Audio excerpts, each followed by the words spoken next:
Tarun Sharma, a Delhi-based visual artist and MFA graduate from the College of Art, is renowned for his international biennial success and artwork inclusion in museums. He received advanced Mezzotint training at the Manhattan Graphics Center in 2020. He is currently pursuing a project on human-nature coexistence, funded by the Hyundai India Motor Foundation under the Art for Hope 2023 grants. In addition to his artistic achievements, Tarun serves as a visiting faculty member at the College of Art, New Delhi, and conducts printmaking workshops at notable events, supported by HMIF.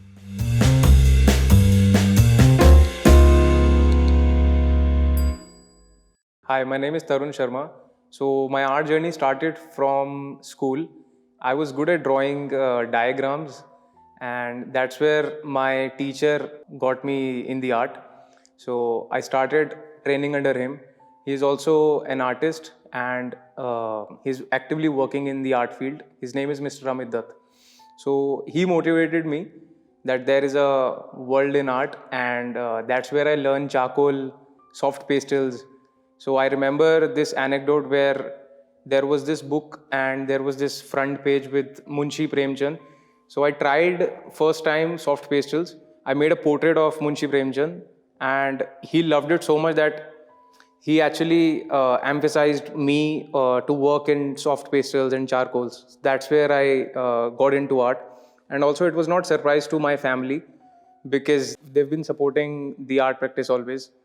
I remember there was this time in 2009 where I was in ninth standard, and there was this advertisement in school that anyone can join this workshop at the National Gallery of Modern Art.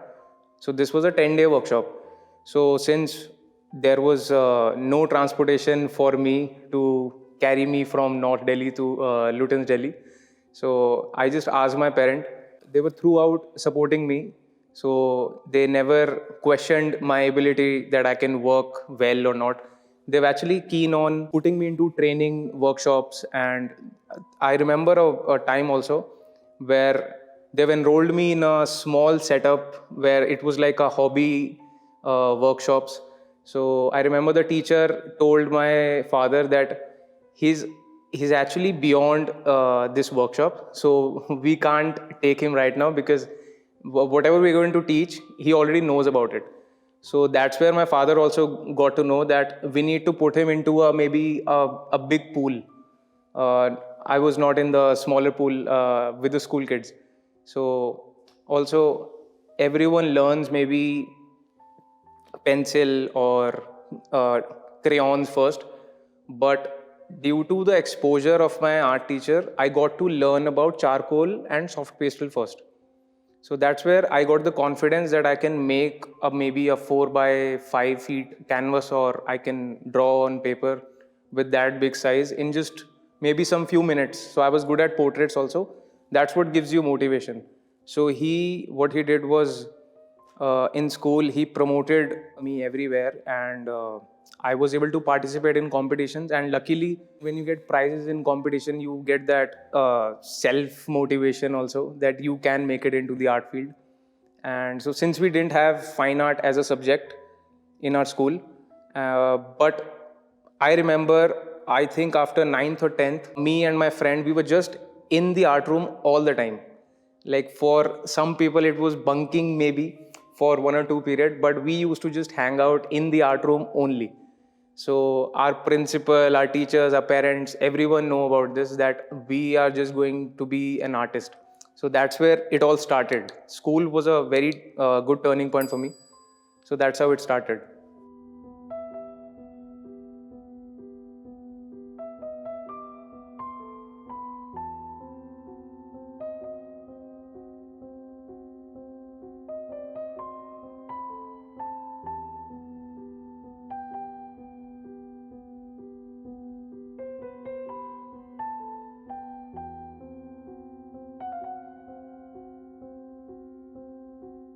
So I remember everyone was crystal clear that I don't want to do anything else but art.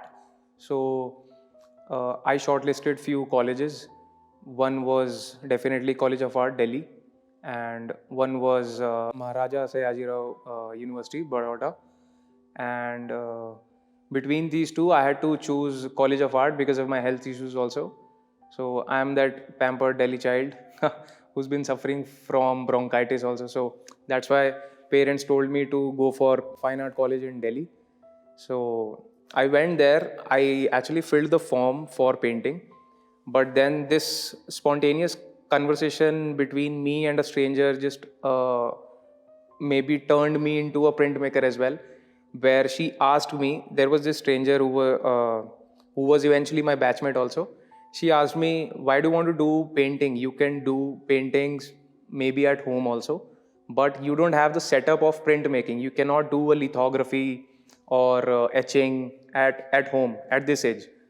So at that time, I just know what happened to me. I actually cut painting from my form and I applied in printmaking. And I remember I was struggling with printmaking initially. So the teacher in my college also said, I hope that you are not in printmaking because your work is not supporting your specialization. So I just told him in the ear, sir, that I really want to learn, and I'm in printmaking. So he said, damn, that is crazy then, because what you are doing is you are expected to carve out an MDF board, but what you are doing is you are working with screwdrivers and you are working with a lot with the medium, and you should learn first and then experiment later. So that's what I learned in my initial years of printmaking, that to go beyond a certain boundary, you actually need to cover up the boundary in a certain way that you learn everything and then you try to push your boundary. So that was also like printmaking. It teaches me how to be a little more less reliant on just your skill, because if you want to put red on canvas in painting, you just apply red. It's a direct method. But in printmaking, it's more indirect. If I have to put a light color or a dark color, I have to be calculative just before the process starts. So it's not that it just teaches you like how to handle complexities of the medium. And also printmaking is more about like having a visual and then letting maybe some part of your print to do that magic. And then sometimes the magics are wonderful, but sometimes there are happy accidents, there are brutal brutally bad experiments and accidents that happen in printmaking. Like I remember Anupam Sood ma'am also said to me that no matter how great people think I am, but there is always this moment of heartbeats that goes up when I'm lifting the print from the surface. So because no one knows what could go wrong, maybe there was this issue in felt, or maybe there was this issue in pressure, or maybe there was a dust particle. So printmaking gives you maybe a more vivid experience just how life works around you, because in life also nothing actually goes according to your plan, and sometimes your plan are maybe mediocre, but then it provides you with maybe more wonderful plans that you never expected. So it's in the print also. Sometimes we do experiment, we do try to make a layout and then we want to achieve that layout, but sometimes some beautiful things happen in between that you just pray god that it gets more excited while printing printmaking. That's why I think maybe accidentally, or maybe that stranger's voice was my own thinking also, that yes, I can do painting at home, but I wanted to learn a new medium as well. It's just like it's just an extension of painting. That's how I feel it. It's just another medium, like oil painting or watercolors. That's how I can safely say it's woodcut or mezzotint or intaglio or lithography. So I think my relationship with printmaking is that spontaneous. I loved it, and there is no comparison between print or painting, because if there is no comparison between watercolor and oil painting, then there should be no comparison between printmaking, sculpture. It just the medium is extension of your own personality. If I want to make anything darker, I can use charcoal as well. But if I want to make it in editions, I would love to make that in a woodcut or in a mezzotint. So that's how there is no distinguish line in between. But yes, both mediums have their own plus and minus. It depends on whatever you want to use, or maybe you want to club it together. So that's the beauty of both the mediums. And that's my actually my journey into printmaking started from that spontaneous decision. Like someone came and just asked me a question that why do you want to do painting? You can do printmaking and you will be learning something extra. So I always want to go that extra mile. So that's how I got myself introduced into this beautiful world of printmaking, and I'm quite loving it.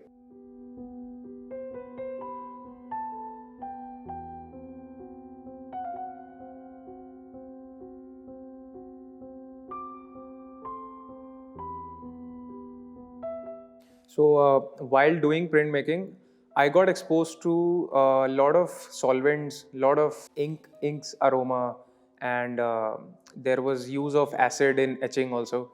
So I did everything till bachelor's, final year. Then in master's for first year, I tried to scale up the work with etching, and but then I got down for maybe 3 months, and the doctor told me to stop whatever you're doing, that is printmaking. I told him about my work, and he just said that let's just stop doing printmaking. You can do painting or anything that is non-toxic. So back then there was no other way out in printmaking, because I'm talking about 2017-18, where availability of non-toxic inks and colors was not there. So researched about it. I actually found my medium also, medium of expression from, I think, after recovering from that phase, because I wanted to do printmaking, that for sure, because it's a beautiful medium. But I wanted to get into that gray area where I can explore the medium as well, tell my story as well, but by keeping my health in normal condition also. So I researched about non-toxic medium. So there was this ink that was not available. Even if it was available, it was too pricey. So I learned about this Mezzotint medium. So in Mezzotint, all you need is a tool that has teeth on the edges. So what you're supposed to do is force the teeth. It's like a blade that has teeth on the edges. So that's how you work with it. You hold the blade and then you push all the teeth into the plate, and that's how you create this rough texture. So this tool was not available in India. No one practiced mezzotint in India. So what I did was, with help of friend, with help of Google, YouTube, I researched about it, and then I ordered this tool that is known as Rocker, and I bought it and then started working in it. And luckily, my friend was also working in that medium. So we got to share some moments here and there, some nuances of that medium.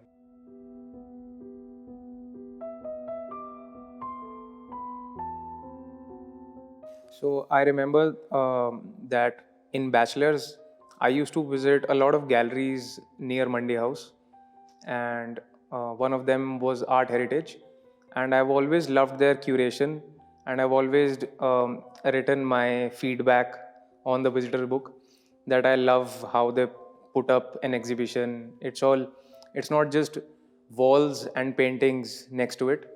So, and after working for maybe 2 to 3 years, I did my bachelor's in College of Art, then master's also from College of Art. Then I got this opportunity where I got an email from Art Heritage that we want to see more of your works. So that's where I sent them more works, and it was a surreal moment for me, because I saw this gallery as a student of art, and now I might get an opportunity to exhibit my work there. So it was a very surreal moment for me, and things like this always pushes you, because it's just like when you are traveling, or maybe when you are on your journey, these are the maybe the stamps that you would love to see, and they give you that sort of motivation that you are on the right path. It's that stickers on that maybe those bulletins that you want to see while traveling. So One was art heritage, and next was obviously these opportunities like meeting my uh, uh, contemporaries in other colleges, and my works getting recognition in some biennales and other competitions. I got young scholarship from Ministry of Culture. Apart from the scholarship and the huge thing about Ministry of Culture, what I learned by giving the interview for Ministry of Culture was that there is a beautiful world around art and also in printmaking, because what happens is when you display work next to your contemporaries, so I have my seniors there, I have my juniors there, and I see how everyone is working there. So it was a very motivating or maybe a very changing moment for me, where I just talked to myself that there is no boundary externally. It's all internally that we think about this, that printmaking is limited or we can't go beyond certain color palette.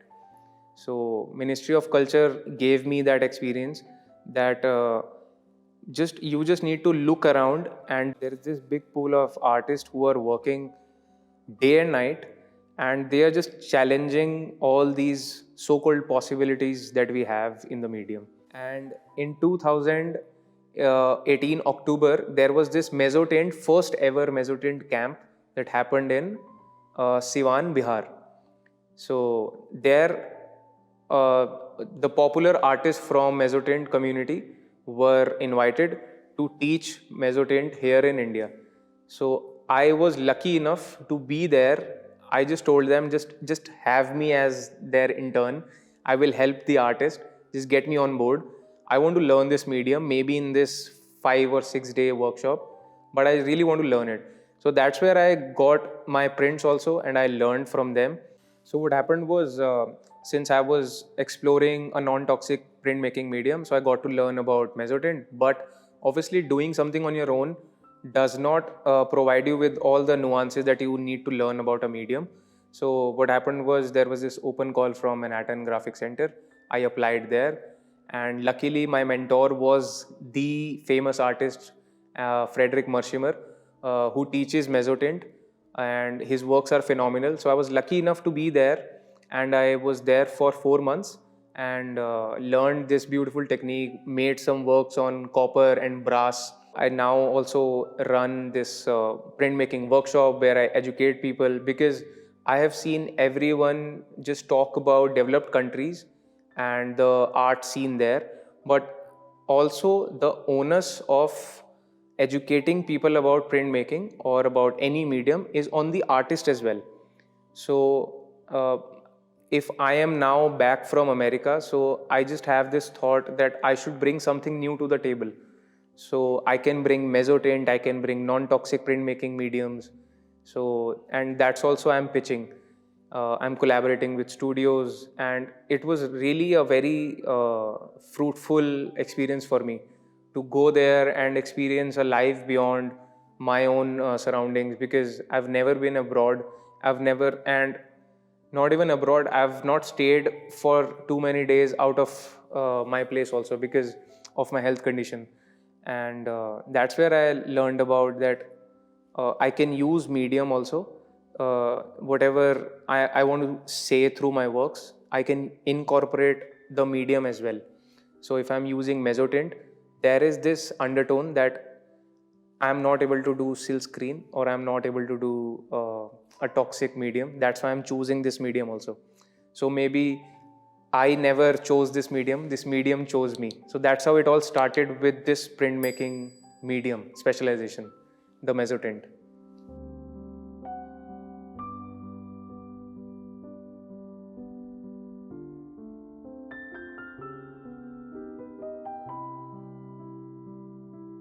So after my body of work was done on helplessness, that was the project that I took, where I was working on people who were living helplessly on the street. So it took a mental toll on my health, and where the project was about empathy, and the project was about like feeling someone else's pain, but obviously that comes on you as well. And that's where I started to look at some other inspiration. So the new project that I started was about coexistence, how we humans are living together with the local species of our cities. And so this became a new project, and from this, and this is already ongoing, and I worked on this particular works in this project, and I applied for few grants. uh, I would like to name Prince Claus Fund from Netherlands. That's where I got an opportunity. So they funded my art practice. They funded my recent art project, and I've actually, what I've done is I've shared my bittersweet relationship that I have with this city, Delhi.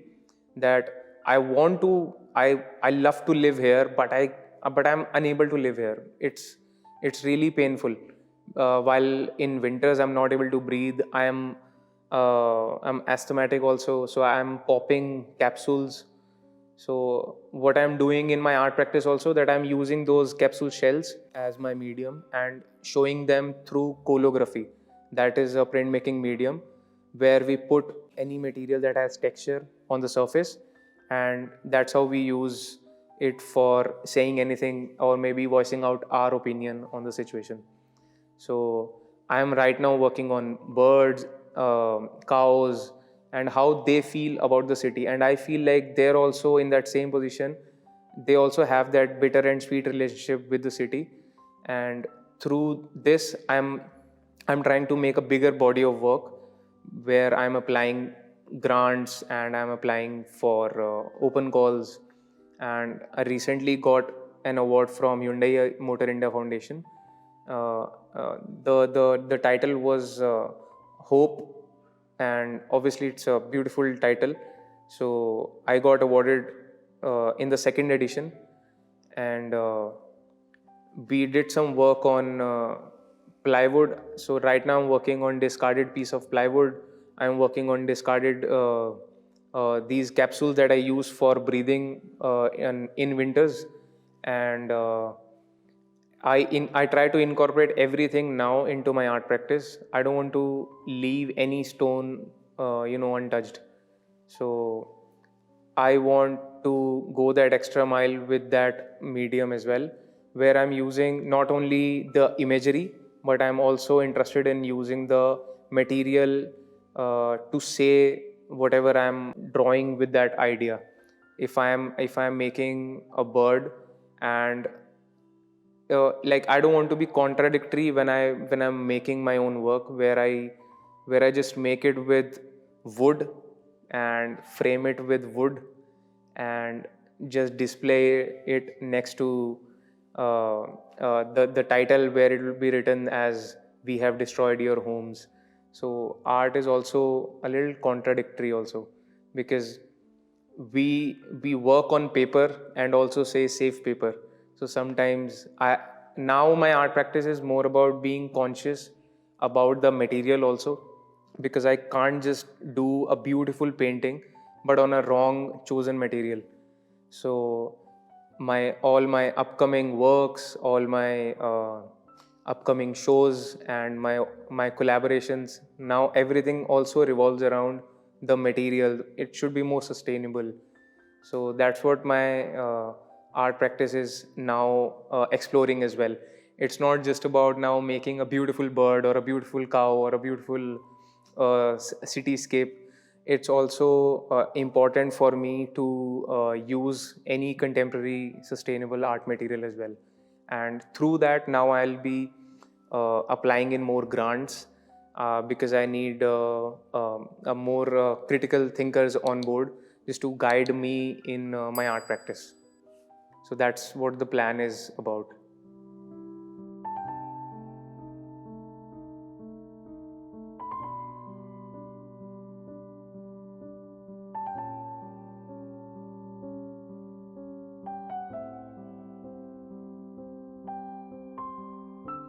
So I think what inspired me is the life around me, and most of my works are initially autobiographical.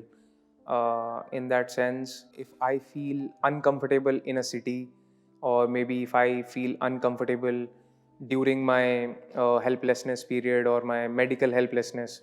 So that's how it starts usually, and then I try to take it beyond like my internal feeling as well. Like I start to look for people or animals or birds who are, I think, living the same story around me. So that's where I draw inspiration from. Like I remember like this new body of work that I'm working on. So I used to live near Roshnara Bagh. So there was this small lake that was there in this Roshnara Bagh, and slowly, we as humans just started putting garbage, putting our plastic around it, and then the lake got dried. So in general, everyone will think about, oh, it's just a lake that got vanished. But if you just scratch the surface and try to go beyond this thought, that there was this plight of migratory birds that used to come there and stay there for a while. It's almost like connecting flight or a transit visa. So they used to come there, relax, and then they used to go from those area.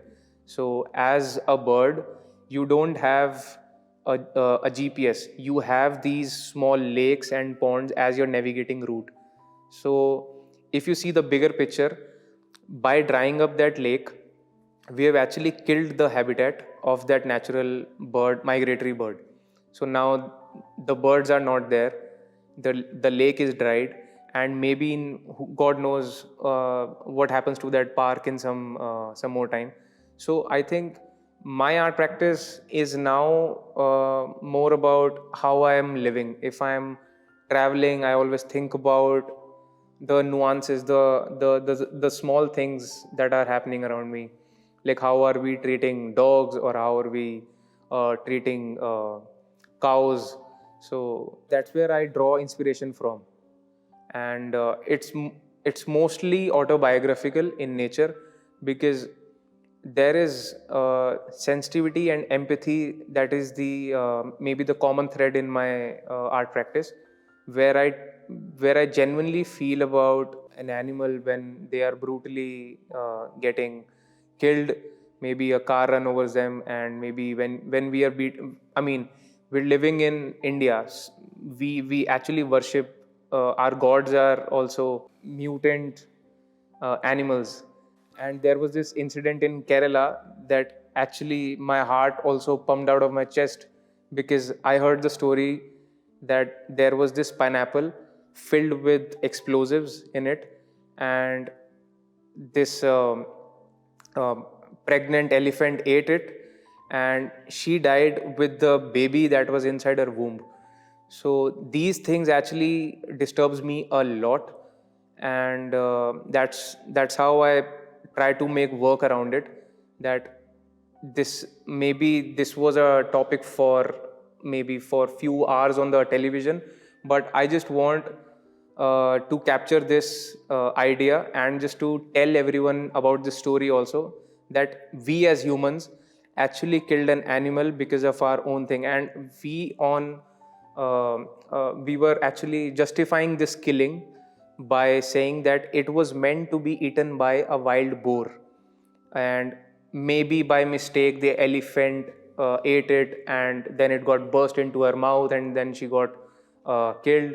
But maybe it was a small issue for them. But I think if you see a larger picture, I think we are all turning into just human centric approach, and we're just all thinking about our home being clean and our society being clean.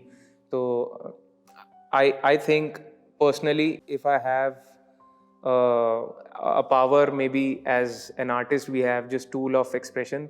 So maybe we can use this medium and pitch about this idea that it's not okay to kill an elephant. It's not okay to run over a dog or a cat. So I think I'm trying to uh, make people more empathetic, make the viewer of my work more sensitive about life, just to stop and think for a while that whatever we're doing, it's not going in the right direction. That's how the approach is. I mean, I'm not too sure about the messaging here, but eventually it comes out. So that's how my art practice continues. I took inspiration from here and there, but then it stays within me also, and I try to make works around it. I freeze those moments and then I try to exhibit it and just, apply in open calls and grants. So that's how it.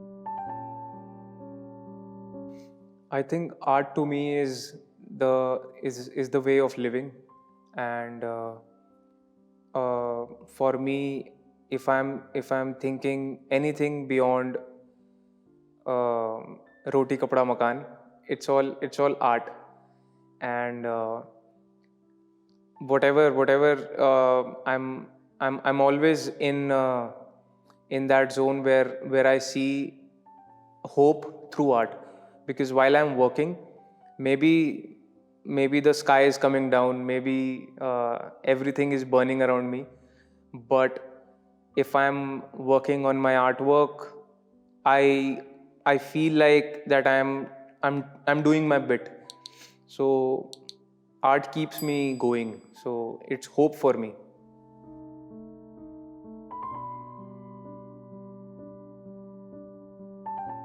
First of all, thank you so much, Chaibrary, for giving me this opportunity, that where I can put my thoughts other than my in my prints or artworks.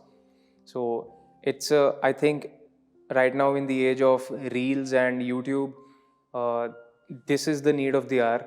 Chaibrary is the need of the hour, and it feels so comforting while listening to your seniors, your contemporaries talking about their art journeys and their discomfort in life, and taking inspiration from those anecdotes, that of course if they can do it, I can also do it. So Chaibrary gives that umbrella of hope that we are all in this together, and we definitely needed this platform.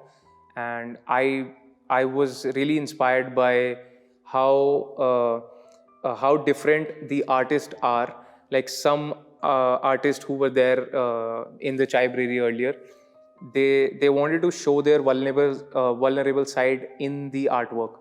But on the other hand, there was some artist who said, no, if we are dealing maybe a struggling in life, we don't want to do that in the artwork.